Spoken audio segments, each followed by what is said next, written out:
Уже в апреле этого года запустят часть птицекомплекса «Южный». Здесь будет производиться более 80 наименований экологически чистой продукции. Продуман и организован весь процесс от инкубации до готового мяса. Оборудование самое передовое. Сейчас занимаются подбором персонала. Объект обеспечит 300 рабочих мест. Остальные подробности у Даны Плиевой. Колбасы, сосиски, полуфабрикаты и другая высококачественная продукция мясо-индейки под маркой «Халяль». Все это совсем скоро начнет выпускать птицекомплекс «Южный». Масштабный промышленный объект, начатый в 2015 году, почти готов к запуску. Сам птицекомплекс, мясоперерабатывающий завод и комбикормовый завод. Фактически комплекс, да, потому что входит туда 3 завода. Но я дал апрель будет. Собираемся первое яйцо заложить и запустить одну часть, и в июле мясоперерабатывающий завод.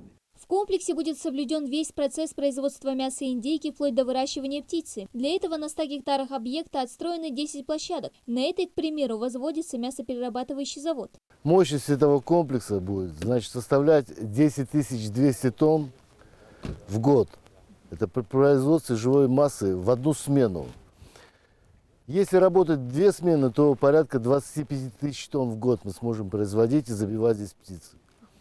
На первом этапе планируем, производить где-то порядка 80 наименований готовой продукции. То есть это и колбасы, и сосиски, и паштеты, и прочие ветчины. Все продукция экологически очень чистая.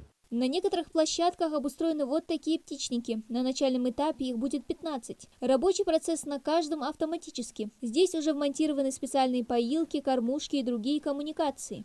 Когда птицу сюда запускают, то все это опускается на уровень и раздается корм. Вот это розовые кормушки, там красная, это вода подается. Освещение смонтировано, освещение будет включаться и выключаться тоже по программе, потому что птица, она активна только тогда, когда горит освещение. Оборудование стоимостью 6 миллионов рублей – одно из самых передовых в мире. Сейчас основная задача руководства – найти специалистов, которые смогут на нем работать. Более того, сам комплекс сможет обеспечить трудовыми местами около 300 человек в регионе. Все у нас здесь прозрачно, чисто. Когда конверты, чьи левые зарплаты, чьи хами лождили, адастроус. Да, остану алярача, вот саншара уахболбич, региональный бюджет, только региональный бюджет, он получает где-то 40-50 миллионов рублей. Только саншара уахболбич белха, да. Там из Ахча, в районе Башнаха, социальный